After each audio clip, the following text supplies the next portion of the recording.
ಪಟ್ಟಣದ ಸಾರ್ವಜನಿಕ ಆಸ್ಪತ್ರೆಗೆ ರಾಜ್ಯ ಮಹಿಳಾ ಆಯೋಗದ ಅಧ್ಯಕ್ಷೆ ಡಾಕ್ಟರ್ ನಾಗಲಕ್ಷ್ಮಿ ಚೌಧರಿ ಭೇಟಿ ನೀಡಿದರು. ಆಸ್ಪತ್ರೆಯ ಹೆರಿಗೆ ವಾರ್ಡ್ಗೆ ಭೇಟಿ ನೀಡಿ ಅಲ್ಲಿನ ಬಾಣಂತಿಯರು ಹಾಗೂ ಗರ್ಭಿಣಿಯರೊಂದಿಗೆ ಮಾತನಾಡಿದರು. ನಂತರ ಮಾಧ್ಯಮದೊಂದಿಗೆ ಮಾತನಾಡಿದ ಅವರು, ಆಸ್ಪತ್ರೆಯಲ್ಲಿ ತಿಂಗಳಿಗೆ ಸರಾಸರಿ 80 ಹೆರಿಗೆಗಳಾಗುತ್ತಿವೆ ಎಂದು ಹೇಳಿದರು. ಸಾರ್ವಜನಿಕರು ಇಲ್ಲಿ ಹೆರಿಗೆಗೆ ಬರುವವರನ್ನು ಮೈಸೂರು ಮತ್ತು ಮಡಿಕೇರಿಗೆ ಹೋಗುವಂತೆ ಹೇಳುತ್ತಾರೆ.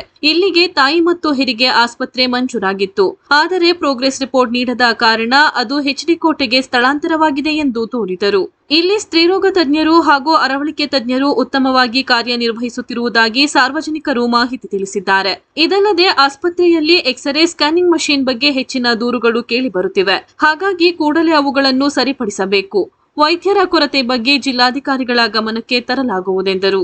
ಆಸ್ಪತ್ರೆಗೆ ಬರುವ ಬಡ ಜನರಿಗೆ ಸರ್ಕಾರದ ವಿವಿಧ ಯೋಜನೆಗಳಾದ ಸುಕನ್ಯಾ ಸಮೃದ್ಧಿ, ಎಬಿಎಆರ್ಕೆ ಹಾಗೂ ಜನನಿ ಶಿಶು ಸುರಕ್ಷಾ ಯೋಜನೆಗಳ ಬಗ್ಗೆ ಮಾಹಿತಿಯ ಕೊರತೆ ಇರುವುದನ್ನು ಗಮನಿಸಿದ ಅಧ್ಯಕ್ಷರು ಆಸ್ಪತ್ರೆಯ ಆವರಣದಲ್ಲಿ ದೊಡ್ಡ ಟಿವಿ ಪರದೆ ಹಾಗೂ ಮಾಹಿತಿ ಫಲಕಗಳನ್ನು ಅಳವಡಿಸಿ ನಿರಂತರವಾಗಿ ಜಾಗೃತಿ ಮೂಡಿಸುವಂತೆ ತಾಲೂಕು ಆರೋಗ್ಯಾಧಿಕಾರಿಗಳಿಗೆ ಕಟ್ಟುನಿಟ್ಟಿನ ಸೂಚನೆ ನೀಡಿದರು. ಈ ಸಂದರ್ಭ ತಾಲೂಕು ಆರೋಗ್ಯಾಧಿಕಾರಿ ಶ್ರೀನಿವಾಸ್, ಸಾರ್ವಜನಿಕ ಆಸ್ಪತ್ರೆ ಆಡಳಿತಾಧಿಕಾರಿ ಶಶಿಧರ್, ಪ್ರಜಾರಕ್ಷಣಾ ವೇದಿಕೆ ಜಿಲ್ಲಾಧ್ಯಕ್ಷ ನೇರಳಕುಪ್ಪೆ ನವೀನ್, ಆಸ್ಪತ್ರೆ ರಕ್ಷಾ ಸಮಿತಿ ಸದಸ್ಯರಾದ ಹೆಮ್ಮಿಗೆ ಮಹೇಶ್, ಚೌತಿ ಮಲ್ಲಣ್ಣ, ಮುಖಂಡರಾದ ತಾತನಹಳ್ಳಿ ಆನಂದ್, ಶುಭಾಗೌಡ, ಮುನಿಸ್ವಾಮಿ, ಸಮಾಜ ಸೇವಕ ಶಿವಣ್ಣ, ನಾಗರಘಟ್ಟ ರಘು, ಹುಣಸೆಕುಪ್ಪೆ ಸುಮಂತ್, ಸಾಲುಕೊಪ್ಪಲು ಅಶೋಕ್ ಸೇರಿದಂತೆ ಆಸ್ಪತ್ರೆಯ ಸಿಬ್ಬಂದಿಗಳು ಹಾಗೂ ಸಾರ್ವಜನಿಕರು ಉಪಸ್ಥಿತರಿದ್ದರು.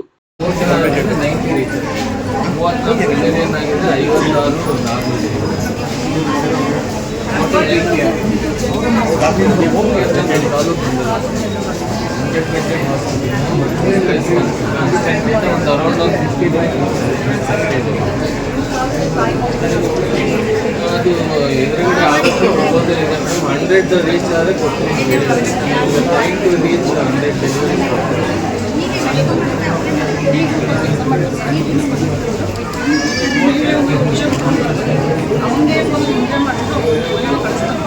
ಕಳಿಸಿದ ಮಾತುಗಳಿಗೆ ಅಲ್ಲಿಂದ ಇನ್ನೂವರೆಗೂ ನಮಗೆ ಎಷ್ಟು ಕಂಪ್ಲೇಂಟ್ಸ್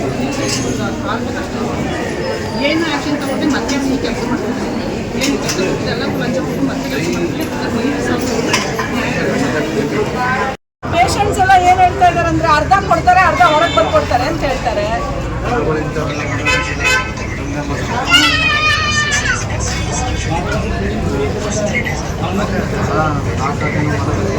ಅಲ್ಲಪ್ಪ, ಹಂಗೆಲ್ಲ ಆಗಿದೆಯಾ? ಆ ಥರ ಮಾಡಬೇಕು ಅಂತ ಏನಾದ್ರು ಇದೆಯಾ ನಿಮಗೆ? ಯಾವುದೋ ಹಳ್ಳಿ ಗಾಡಿಯಿಂದ ಕೂಲಿ ಬಿಟ್ಬಿಟ್ಟು ಬಂದಿರ್ತಾರೆ, 3 ದಿನ ಆದ್ಮೇಲೆ ಬರೋಕ್ಕಾಗತ್ತೇನಪ್ಪ? ಮತ್ತೆ ಅಲ್ಲಪ್ಪ, ನಾನು ಕೇಳ್ತಾ ಇರೋದು ಮೊನ್ನೆ ಆರೋಗ್ಯ ಸಚಿವರು ಹೇಳ್ತಾ ಇದ್ದೀನಿ, ನಾನು ಕೇಳಿದ್ದೀನಿ. ಈಗೆಲ್ಲ ನಾವು ಫಂಡ್ಸ್ನೆಲ್ಲ ಈಗ 3 ಮಂತ್ಸ್ ಬಿಫೋರೇ ಎಲ್ಲ ಮಾಡೋಕ್ಕೆ ಇಂಡೆಂಟ್ ಮಾಡೋಕ್ಕೆ ಹೇಳಿದ್ದೀನಿ. ಇವಾಗ ಯಾವುದೇ ಇಲ್ಲ ಅಂತ ಹೇಳಿದ್ರಲ್ಲ, ಮತ್ತೆ ಯಾಕೆ ಹೆಚ್ಚು ಕಡಿಮೆ ಇದೆ? ಇಲ್ಲಿ ಎಲ್ಲ ಜನರು ಬಂದು ಕಂಪ್ಲೇಂಟ್ ಮಾಡ್ತಾರೆ. ಅದು ಏನಿದೆ ನೋಡಿ, ಸರಿ ಮಾಡಿ ನಂಗೆ ರಿಪೋರ್ಟ್ ಮಾಡಿ. ಓಕೆಪ್ಪ, ನಮಸ್ಕಾರ.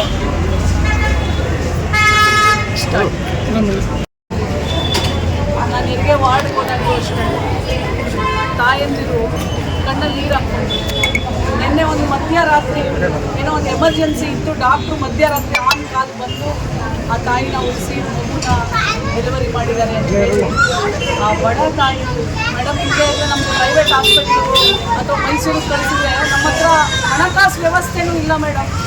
ಅಷ್ಟು ಚೆನ್ನಾಗೆ ಡಾಕ್ಟ್ರ್ ಇದ್ದಾರೆ, ತಾಯಿನ ತೋರಿಸ್ಬಿಟ್ಟು ಹೇಳೋದು.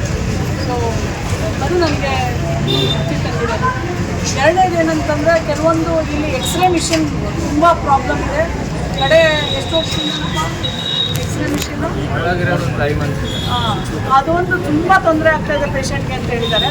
ನಾನು ಅದನ್ನು ಕಮಿಷನರ್, ಹೆಲ್ತ್ ಕಮಿಷನರು ಮತ್ತು ಸೆಕ್ರೆಟ್ರಿ ಇಬ್ಬರು ಗಮನಕ್ಕೆ ತೊಗೊಂಬಂದು ಇಮಿಡಿಯೇಟ್ಲಿ ಏನು ಮಾಡಿಸ್ಬೇಕು ಅದನ್ನು ಮಾಡಿಸಿ ನಮಗೆ ರಿಪೋರ್ಟ್ ಮಾಡೋಕ್ಕೆ ಹೇಳ್ತಾರೆ. ಮತ್ತು ನಮ್ಮ DC ಅವ್ರ ಗಮನಕ್ಕೂ ತೊಗೊಂಬರ್ತೀನಿ. ಅದನ್ನೇಪ್ಪ ಹೇಳಿದ್ದು.